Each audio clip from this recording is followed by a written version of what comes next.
Hello, my dear students. How are you? This is SVGMS Science Classes for class 9th, and it is our part number 4 of chapter number 4, Structure of the Atom.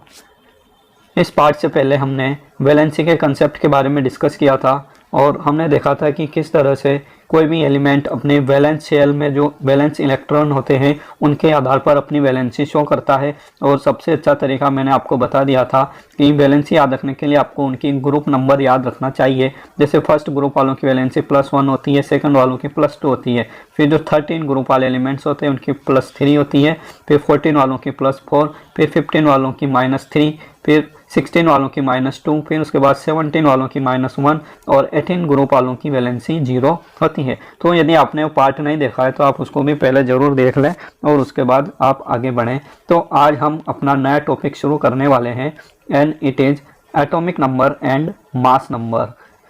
तो चलिए शुरू करते हैं।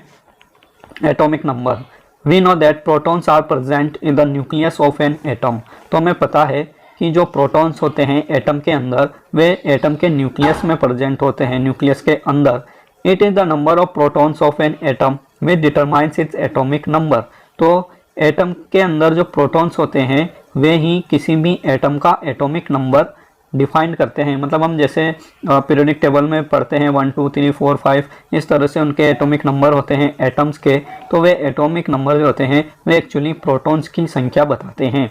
जितने protons उसके अंदर होते हैं एटम के अंदर उतना ही उसका एटॉमिक नंबर होता है। It is denoted by Z. और आपको यदि इसको डिनोट करना है एटॉमिक नंबर को शॉर्ट में तो आप इसको जेड सिंबल से रिप्रेजेंट कर सकते हैं। All atoms of an atom have the same atomic number Z. तो सभी एटम्स जो होते हैं किसी भी एलिमेंट के, जैसे हमने बात करी आयरन की, ठीक है, तो सभी आयरन में जो भी एटम होंगे आयरन के सभी का एटॉमिक नंबर वही होगा जेड, यानी 26 होता है आयरन का। तो सभी एटम का एटॉमिक नंबर 26 ही होगा। In fact elements are defined by the number of protons they possess. और वास्तव में कोई भी एलिमेंट्स उसके प्रोटॉन की वजह से ही डिफाइन किया जाता है। For hydrogen Z equal to 1। Hydrogen के लिए जेड 1 होता है because in hydrogen atom only 1 proton is present in the nucleus. क्योंकि हाइड्रोजन के अंदर सिर्फ एक ही प्रोटॉन प्रेजेंट होता है इसके न्यूक्लियस में। Similarly for carbon Z is equal to 6। और वहीं कार्बन की बात करेंगे हम तो उसके लिए एटॉमिक नंबर 6 होता है क्योंकि उसके अंदर प्रोटॉन की संख्या 6 होती है। Therefore, the atomic number is defined as the total number of protons present in the nucleus of an atom. तो इस तरह से हम डिफाइन कर सकते हैं कि एटॉमिक नंबर क्या होता है। किसी भी एटम के अंदर जितने भी प्रोटॉन होते हैं उसके अंदर उनकी संख्या को हम एटॉमिक नंबर कहते हैं।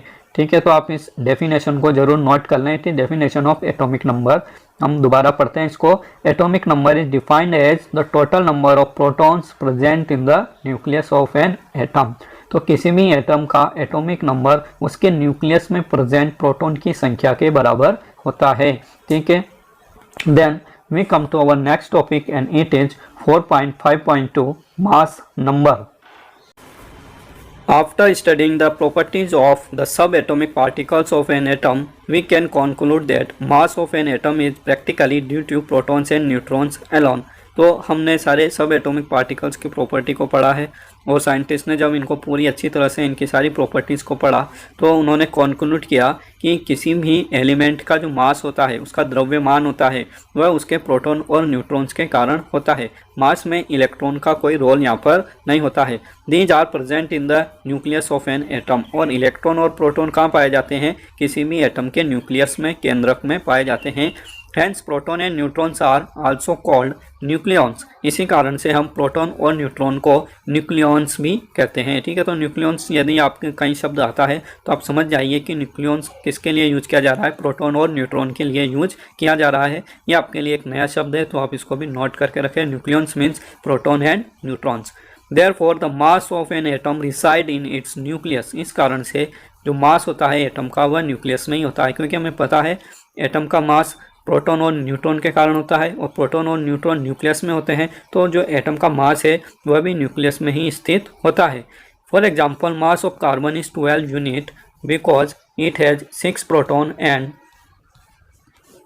6 neutrons.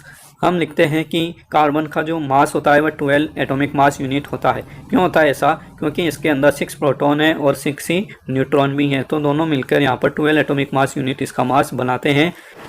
Similarly the mass of aluminium is 27 unit. इसी तरह से एल्यूमिनियम का atomic mass 27 atomic mass unit होता है, या सिंपली हम यूनिट भी कह सकते हैं। हम ये पहले पढ़ चुके हैं कि किसी भी एटम का मास जो होता है वह एटॉमिक मास यूनिट में या यू में लिखते हैं, और यदि एक मोल एटम की बात करते हैं तो उसका मास हम ग्राम में लिखते हैं। ठीक है, ये हम पहले मोल कंसेप्ट में चैप्टर नंबर 3 में पढ़ चुके हैं। ठीक है, तो इसका एटॉमिक मास 27 यूनिट क्यों है? क्योंकि इसके अंदर 13 प्रोटॉन है और 14 न्यूट्रॉन्स हैं। ठीक है, तो 13 इसका एटॉमिक नंबर होता है क्योंकि इसके अंदर 13 प्रोटॉन है, लेकिन 14 न्यूट्रॉन्स भी होते हैं, इसलिए इसका एटॉमिक मास होता है 27 units. The mass number is defined as the sum of the total number of protons and neutrons present in the nucleus of an atom. तो इस तरह से आप यहाँ पर इसको नोट कर सकते हैं कि मास नंबर की जो परिभाषा है, उसकी डेफिनेशन है, वह क्या है? It is defined as the sum of total number of protons and neutrons present in the nucleus of an atom। किसी भी एटम के न्यूक्लियस में जितने भी प्रोटॉन और न्यूट्रॉन होते हैं उनका योग उसके एटॉमिक मास के बराबर होता है। It is denoted by A। और जिस तरह से हमने एटॉमिक नंबर को Z के द्वारा रिप्रेजेंट किया था, उसी तरह से एटॉमिक मास को A के द्वारा रिप्रेजेंट करते हैं, और आप कह सकते हैं A is symbol of atomic mass. In the notation for an atom, the atomic number, mass number and symbol of the element are to be written as। तो किसी भी एटम के नोटेशन के लिए जो एटॉमिक नंबर होता है, mass number होता है और सिंबल होता है, वह किस तरह से लिखा जाता है। तो आप देखेंगे जब आप पीरियोडिक टेबल देखते हैं तो उसमें एलिमेंट्स इस तरह से लिखे जाते हैं। बॉक्स में एलिमेंट होता है और उसके नीचे एक संख्या होती है और उसके ऊपर एक संख्या होती है। तो नीचे वाली जो संख्या होती है वह Z होता है, मतलब उसका एटॉमिक नंबर होता है, और ऊपर वाली संख्या क्या होती है? उसका एटॉमिक मास होता है। जैसे कि आपने नीचे लिखा है, for example nitrogen is written as 7n14। Nitrogen को हम ऐसे लिखते हैं 7n14, तो इसका मतलब 7 नाइट्रोजन का एटॉमिक नंबर है और 14 उसका एटॉमिक मास है। तो ये आपको पढ़ना आना चाहिए अच्छे से। ठीक है, देन यहाँ पर एक क्वेश्चन आ जाता है, इन टेक्स्ट क्वेश्चन है यहाँ पर। क्वेश्चन नंबर 1 है, if number of electrons in an atom is 8 and number of proton is also 8। किसी एटम के अंदर 8 इलेक्ट्रॉन है और 8 ही प्रोटॉन है। What is the atomic number of the atom. तो उस एटम का एटॉमिक नंबर क्या होगा? तो हमें पता है किसी भी एटम का एटॉमिक नंबर उसके प्रोटॉन के कारण होता है। तो 8 प्रोटॉन है इसके अंदर, तो इसका एटॉमिक नंबर भी 8 होगा। It's atomic number will be 8। And second है, what is the charge on the atom. किसी भी एटम के ऊपर इलेक्ट्रॉन और प्रोटॉन के कारण ही उसके ऊपर चार्ज होता है। यदि प्रोटॉन की संख्या ज़्यादा होती है तो पॉजिटिव चार्ज होता है, और यदि इलेक्ट्रॉन की संख्या ज़्यादा होती है तो उसके ऊपर नेगेटिव चार्ज होता है। लेकिन यहाँ पर दोनों की संख्या बराबर है, तो ओवरऑल इसके ऊपर जो चार्ज होगा वह 0 होगा। ठीक है, तो आप यहाँ पर लिख सकते हैं the charge will be 0 on this atom, और as a whole this atom is neutral. ठीक है, then question number 2, with the help of table 4.1 find out the mass number of oxygen and sulphur atom. तो ऊपर आपके table दी गई है 4.1, उसमें सभी एलिमेंट्स के इलेक्ट्रॉन, प्रोटॉन और न्यूट्रॉन की संख्या दी गई है। तो यहाँ पर आप ऑक्सीजन और सल्फर एटम के मास नंबर आसानी से फाइंड आउट कर सकते हैं। आपको पता है कि मास नंबर क्या होता है, उनकी प्रोटॉन प्लस न्यूट्रॉन की संख्या मास नंबर के बराबर होती है। तो आप यहाँ पर इसको आसानी से कैलकुलेट कर सकते हैं। ऑक्सीजन का मास नंबर 16 होता है एंड सल्फर का मास नंबर 32 होता है। ठीक है, then we come to our next topic and it is isotopes. Isotope का मतलब होता है समस्थानिक। In a nature a number of atoms of some elements have been identified which have the same atomic number but different mass number। हमारे nature में, प्रकृति में कुछ एटम ऐसे पाए जाते हैं जिनका एटॉमिक नंबर सेम होता है लेकिन उनके मास नंबर अलग अलग होते हैं। For example take the case of hydrogen atom. तो एग्जांपल के लिए हम यहाँ पर हाइड्रोजन एटम लेते हैं। It has 3 atomic species. इसके पास 3 एटॉमिक स्पीसीज होती हैं। ठीक है, जैसे आपके सबसे फर्स्ट में यहाँ पर हम लिखते हैं 1H1, इसको बोलते हैं प्रोटियम। फिर होता है आपके deuterium 1H2 deuterium, and tritium 1H3 को हम बोलते हैं ट्राइटियम और टी। ठीक है, तो हम जो सिंपल हाइड्रोजन पढ़ते हैं पीरियोडिक टेबल में लिखते हैं, वे हमारा प्रोटियम होता है 1H1। इसके अलावा प्रकृति में ड्यूटेरियम और ट्राइटियम भी पाए जाते हैं, ये भी हाइड्रोजन के ही रूप हैं। ठीक है, तो आप इनको लर्न करें, इनको अच्छे से लिख लें, नोट कर लें अपनी कॉपी में।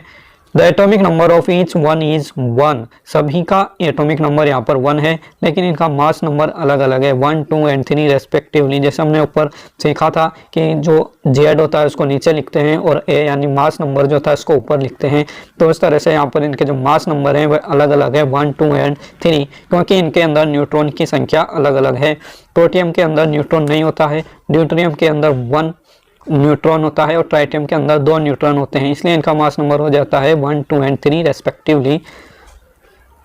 Other such examples are carbon. और यदि दूसरे आप एग्जाम्पल देखना चाहेंगे आइसोटॉप्स के, तो इसमें आपके कार्बन आता है, यह 6C12 और 6C14 दो रूपों में पाया जाता है। इन दोनों के एटॉमिक नंबर सेम है लेकिन मास नंबर अलग अलग हैं। क्लोरीन आपके 17 क्लोरीन 35 एंड 17 क्लोरीन 37 के रूप में पाया जाता है। तो इनके एग्जाम्पल लर्न करना आपके लिए ज़्यादा इंपॉर्टेंट है, ठीक है। तो डेफिनेशन और एग्जाम्पल ये दोनों चीज़ आप अच्छे से लर्न कर लें। On the basis of these examples, isotopes are defined as the atom of the same element having the same atomic number but different mass number। तो इन एग्जाम्पल के आधार पर हम बहुत आसानी से इसको डिफाइन कर सकते हैं कि आइसोटोप क्या होते हैं। आइसोटोप ऐसे एटम होते हैं किसी भी एलिमेंट के, ऐसे सेम एटम होते हैं जिनके अंदर सेम एटॉमिक नंबर होता है लेकिन अलग अलग मास नंबर होता है, ठीक है। तो आप इसको भी नोट करें और लर्न करें। Then therefore we can say that there are 3 isotopes of hydrogen atom. तो इस तरह से हम यहाँ पर कह सकते हैं कि हाइड्रोजन के 3 आइसोटॉप होते हैं, नेमली प्रोटियम, ड्यूटेरियम एंड ट्राइटियम, और उनके नाम भी आपको यहाँ पर लर्न कर लेने हैं। Then many elements consist of a mixture of isotopes. बहुत सारे एलिमेंट्स जब हम लेते हैं रिएक्शन कराने के लिए अपनी टेस्ट ट्यूब में या रिएक्शन मिक्सचर में, तो वहाँ पर वे अपने आइसोटॉप के मिक्सचर के रूप में पाए जाते हैं। Each isotope an element is a pure substance. और हर आइसोटॉप अपने आप में क्या है, अपना प्योर सबस्टेंस होता है। The chemical properties of isotopes are similar but their physical properties are different. तो यहाँ पर एक प्रॉपर्टी लिखी गई है कि जो दो आइसोटॉप होते हैं उनकी केमिकल प्रॉपर्टी तो सिमिलर होती हैं लेकिन उनके फिजिकल प्रॉपर्टीज थोड़ी अलग अलग हो सकती हैं, ठीक है। वे देखने में थोड़े अलग अलग हमें दिखाई दे सकते हैं। तो chlorine occurs in nature in 2 isotopic form. Chlorine हमारे नेचर में 2 रूपों में पाया जाता है ना। हमने जैसे अभी ऊपर एग्जांपल देखा था, इस mass number with 35 unit and 37 unit in the ratio of 3:1। और इनका रेशियो जो होता है वह 3:1 होता है। मतलब आपके जो 35 यूनिट वाला क्लोरीन होता है वह नेचर में ज़्यादा पाया जाता है और 37 यूनिट वाला थोड़ा कम पाया जाता है, ठीक है। तो यदि आप 100% लेते हैं, यानी कि आप मान लीजिए 100 ml क्लोरीन लेते हैं किसी टेस्ट ट्यूब में या किसी सिलेंडर में, क्लोरीन जनरली गैस के रूप में पाई जाती है, तो हम यहाँ पर इसको एक सिलेंडर में लेंगे, 100 ml गैस है, तो आप देख सकते हैं कि 3:1 के रेशियो में है। तो इसमें 75 ml आपके क्या होगी, 35 यूनिट वाला क्लोरीन होगा और बाकी के जो 25% है वह क्या होगा, 37 यूनिट वाला क्लोरीन होगा। The question arises what should we take as the mass of chlorine atom. तो यहाँ पर क्वेश्चन पैदा होता है कि हमें क्लोरीन का क्या मास लेना चाहिए, ठीक है। क्योंकि रिएक्शन कराते हैं, हमने चैप्टर 1 में पढ़ा है कि किस तरह से आपकी रिएक्शन होती है और उनमें मास ऑफ कांस्टेंट प्रोपोर्शन का नियम शो होता है या उनको लागू करना होता है। तो उसके हिसाब से आप यहाँ पर कौन सा मास लेंगे, ये ऐसा एक कन्फ्यूजन होता है। तो इसलिए हम क्या करते हैं कि जिस कंपोजिशन में या जिस रेशियो में ये नेचर में पाए जाते हैं उसी रेशियो के हिसाब से हम इनका मास नंबर कैलकुलेट करते हैं, ठीक है। The average atomic mass of chlorine atom on the basis of above data will be। तो यहाँ पे हमने जो डाटा लिया है, मतलब ये 3:1 रेशियो में पाए जाते हैं, 35 यूनिट वाला और 37 यूनिट वाला एटॉमिक मास यूनिट वाला क्लोरीन नेचर में। तो इसके हिसाब से हम क्या करते हैं, इनका एवरेज मास ले लेते हैं। तो एवरेज मास लेने के लिए आप 35 एटॉमिक मास यूनिट वाला जो क्लोरीन होता है वह 75% नेचर में पाया जाता है।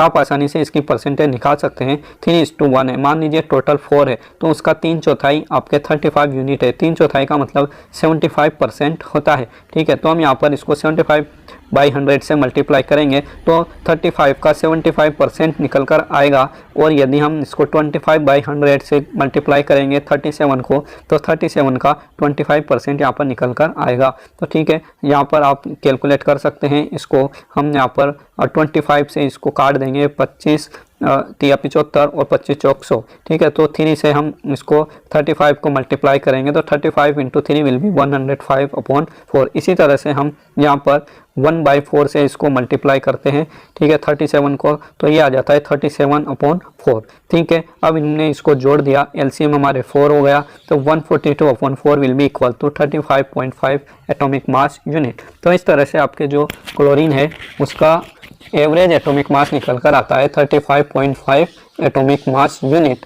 तो आप इसको ध्यान रखें कि हम जब भी एटॉमिक मास लिखते हैं क्लोरीन का, तो हम इसका एवरेज का, जो भी एटम आपके आइसोटॉप्स के रूप में पाए जाते हैं उनका हम जनरली एवरेज मास ही लिखते हैं। आप जब पीरियोडिक टेबल में देखते होंगे तो कई एटम्स का मास इस तरह से पॉइंट्स में लिखा होगा, तो बच्चों को कन्फ्यूजन हो जाता है कि क्यों इनका एटॉमिक मास आपके पॉइंट्स में आ रहा है, जबकि उनके अंदर प्रोटॉन और न्यूट्रॉन तो पॉइंट्स में नहीं होते हैं। और हमने पढ़ा है कि जो एटॉमिक मास होता है वह प्रोटॉन और न्यूट्रॉन की संख्या के योग के बराबर होता है। तो इसीलिए यहाँ पर एवरेज मास जब निकालते हैं तो ये पॉइंट्स में आ जाता है, ठीक है, आप इसको ध्यान रखें। Then the mass of an atom of any natural element is taken as the average mass of all the naturally occurring atoms of that element. तो जो किसी भी एटम का मास होता है उसके जितने भी आइसोटॉप होते हैं उन सब के एवरेज मास के बराबर हम क्या करते हैं, उसका मास निकालते हैं या उसको लिखते हैं। If an element has no isotope then the mass of its sum would be same as the sum of the proton and neutron in it. और यदि उसके आइसोटॉप नहीं है, किसी भी एलिमेंट का आइसोटॉप नहीं है, तो उसका जो मास होगा वह उसके प्रोटॉन और न्यूट्रॉन के बिल्कुल एग्जैक्ट सम के बराबर होगा। But if an element occurs in isotopic form then we have to know the percentage of each isotopic form and then the average mass is calculated। लेकिन यदि किसी एलिमेंट के आइसोटॉपिक फॉर्म पाए जाते हैं, वो आइसोटॉप के रूप में नेचर में प्रेजेंट रहते हैं, तो हमें सभी आइसोटॉप के परसेंटेज कैलकुलेट करने होंगे और उसी के हिसाब से हमें एवरेज मास कैलकुलेट करना होता है। This does not mean that any atom of chlorine has a fractional mass of 35.5 unit. तो इसका मतलब यहाँ पर ये बिल्कुल भी नहीं है कि क्लोरीन का कोई एटम होगा और उसका मास 35.5 यूनिट होगा। लेकिन हमने यहाँ पर समझ लिया है कि 30.5 यूनिट एटॉमिक मास जो है ये आपके एवरेज मास है, एक किसी इंडिपेंडेंट क्लोरीन के एटम का मास नहीं है। It means that if you take a certain amount of chlorine it will contain both isotope of chlorine and the average mass is 35.5 unit. तो इसका मतलब ये है यहाँ पर कि यदि हम क्लोरीन लेंगे, ठीक है, हमने क्लोरीन गैस ली किसी भी टेस्ट ट्यूब में या कंटेनर में, तो उसमें जो क्लोरीन होंगे वे दोनों तरह के आइसोटोप होंगे और उनका एवरेज मास होगा 35.5 यूनिट्स, ठीक है। देन एप्लीकेशन, आइसोटॉप्स की कुछ एप्लीकेशन होती हैं, ये हमारे लिए काफ़ी उपयोगी होते हैं, कई तरह से यूज में लिए जाते हैं। Since the chemical properties of all the isotope of an element are the same normally we are not concerned about taking mixture. तो जो आइसोटॉप होते हैं उनकी केमिकल प्रॉपर्टीज लगभग सेम होती हैं सभी आइसोटॉप की, तो हम यहाँ पर मिक्सचर के बारे में बात नहीं कर रहे हैं, उनके अलग अलग आइसोटॉप के यूज के बारे में बात कर रहे हैं। But some isotopes have special properties, लेकिन कुछ आइसोटॉप की कुछ विशेष प्रॉपर्टीज होती हैं, जैसे हमने पढ़ा भी उनकी फिजिकल प्रॉपर्टीज अलग होती हैं। केमिकल प्रॉपर्टीज सेम होती हैं लेकिन फिजिकल थोड़ी अलग होती हैं, तो इसी कारण से हम इनको कुछ क्षेत्रों में वेरियस फील्ड में यूजफुल पाते हैं, इनका कुछ उपयोग हमें यहाँ पर करना होता है। सम ऑफ देम आर, तो इनके क्या यूज किए जाते हैं, किस फील्ड में इनका क्या यूज है उसको हम देख लेते हैं। An isotope of uranium is used as a fuel in nuclear reactor.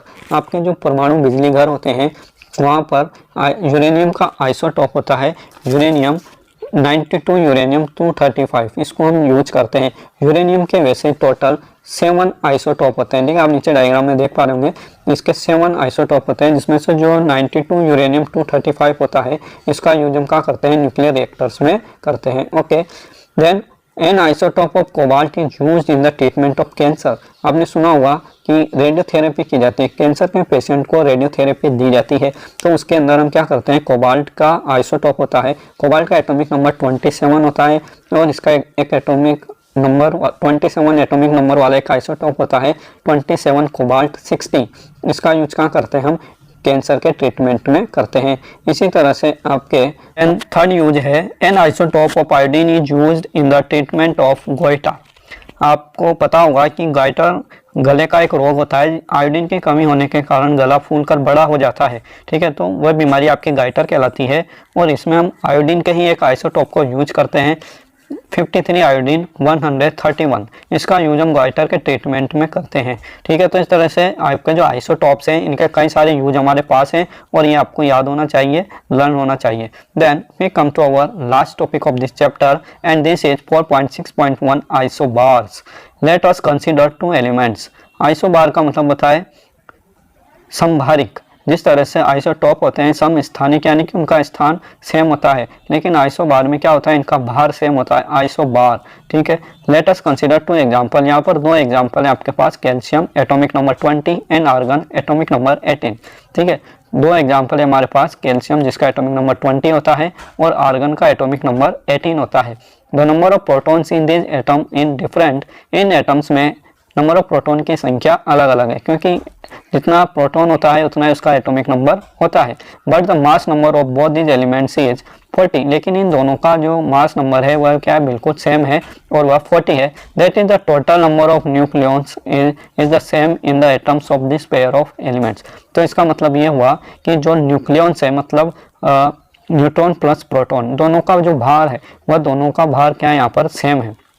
Atoms of different elements with different atomic numbers which have the same mass number are known as isobars। तो यहाँ पर isobar की definition दी गई है जिसको आप आराम से नोट कर सकते हैं और आप इसको जरूर नोट करें कि आइसोबार की डेफिनेशन क्या होती है। तो आइसोबार किसी भी एटम के वे एलिमेंट्स होते हैं जिनके एटॉमिक नंबर अलग अलग होते हैं, लेकिन उनके जो मास नंबर होते हैं वे सेम होते हैं। ठीक है, किसी भी एलिमेंट के वे एटम जिनका एटॉमिक नंबर अलग अलग होता है लेकिन मास नंबर सेम होता है, उनको हम क्या कहते हैं, आइसोबार कहते हैं। और इनके एग्जांपल यदि आपको देखने हैं तो आप नीचे डायग्राम में देख सकते हैं कि आपके जो सीरियम है, ठीक है, सीरियम 76 और सेलेनियम भी 76, इनके एटॉमिक मास बराबर हैं। इसी तरह से आयरन और निकिल है, आर्गन, पोटेशियम और कैल्शियम है, इन सब के एटॉमिक मास बराबर हैं। साथ में सोडियम और मैग्नीशियम ये भी आइसोबार के रूप में पाए जाते हैं। तो इस तरह से आप इनके एग्जांपल भी नोट कर सकते हैं। ओके, देन यहाँ पर कुछ इन टेक्स्ट क्वेश्चन भी है। For the simple H D and T tablet 3 सब atomic particles found in each of them. तो हमने ये पढ़ा है, H हमारे हाइड्रोजन के लिए यूज होता है, D ड्यूटेरियम के लिए यूज होता है और T ट्राइटियम के लिए यूज होता है। तो इनके जो सब एटॉमिक पार्टिकल्स हैं मतलब नंबर ऑफ इलेक्ट्रॉन, प्रोटॉन और न्यूट्रॉन, इन तीनों को आपको यहाँ पर कैलकुलेट करना है। ठीक है, हाइड्रोजन के अंदर इलेक्ट्रॉन कितने होंगे, 1 होगा। ड्यूटेरियम के अंदर कितना होगा, तो ड्यूटेरियम के अंदर भी 1 होगा और ट्राइटियम के अंदर भी 1 होगा। लेकिन इनके अंदर प्रोटॉन की संख्या 1 1 1 होगी और न्यूट्रॉन की संख्या 1 2 एंड 3 होगी। तो इस तरह से इनमें थोड़ा सा डिफरेंस होता है नंबर ऑफ न्यूट्रॉन्स में, बाकी इलेक्ट्रॉन और प्रोटॉन की संख्या बिल्कुल बराबर होती है। Then write the electronic configuration of any one pair of isotope and isobar. तो कोई भी आइसोटॉप और आइसोबार के दो एग्जाम्पल आपको लेने हैं, ठीक है, और उनका इलेक्ट्रॉनिक कॉन्फ़िगरेशन आपको यहाँ पर लिखना है। तो ये कैसे करने हैं क्वेश्चन सॉल्व में आपको नेक्स्ट पार्ट में, जो हमारा नेक्स्ट पार्ट होगा उसमें सारे इंटेक्स्ट क्वेश्चन और एक्सरसाइज क्वेश्चन आपको सॉल्व करके बता दूंगा। और साथ में यहाँ पर जो नीचे लिखे गए हैं व्हाट यू हैव लर्न, इस चैप्टर में हमने जो कुछ भी पढ़ा है उस सबकी समरी यहाँ पर बहुत अच्छे से दी गई है। आप इसको भी अच्छे से एक बार पढ़ें। जो मेन डेफिनेशन है, पॉइंट्स है, वे सभी यहाँ पर लिखे गए हैं। ठीक है, तो आप इनको ज़रूर पढ़ लें। तो चलिए मिलते हैं आपसे नेक्स्ट पार्ट में एक्सरसाइज सॉल्यूशन में। तो यदि आप चैनल पर नए हैं तो आप चैनल को ज़रूर सब्सक्राइब कर लें और बेल आइकन को भी ज़रूर दबा लें। Okay, thank you. जय हिंद, जय भारत।